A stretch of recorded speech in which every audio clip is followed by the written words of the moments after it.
The situation in East Jerusalem is now extremely tense. Israeli police say they're on their highest state of alert after fresh violence. They say the latest shooting in Silwan in East Jerusalem, filmed in this video, was carried out by a 13-year-old boy using a pistol. He's believed to have targeted two settlers, a father and son. Both were wounded. The 22-year-old son is said to be in a serious condition. The 13-year-old boy was also shot and was questioned by police in the ambulance on the way to hospital. It follows an attack on Friday near a synagogue in the settlement of Neve Yaakov, also in East Jerusalem, where 7 people were shot dead. A guy stopped here to help, got out of his car and got a bullet to the head and died next to me. His son got a bullet in the back. I tried to compose myself. I saw him right here with the gun in his hand. I saw the whites of his eyes. I looked down and went back in the house and got a bullet in the window. Police say the attacker, Hayeri Alkom, aged 21, was shot dead in his car as he tried to escape from the scene. He lived in the Mount of Olives. His parents and neighbours who came to his house were arrested. 42 people in total were detained.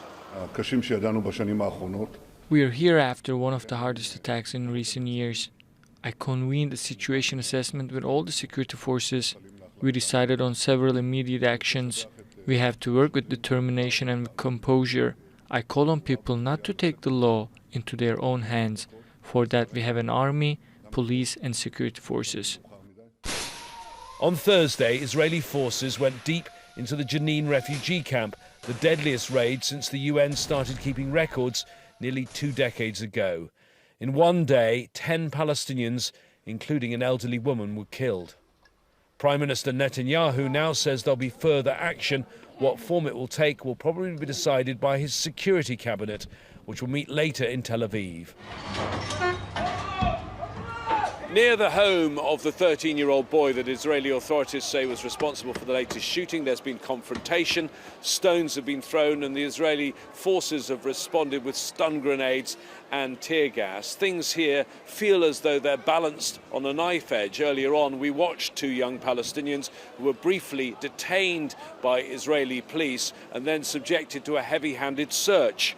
We saw one of them being beaten, but the officers tried to stop us filming, and a settler then berated and pushed our cameraman. James Bayes, Al Jazeera, occupied East Jerusalem.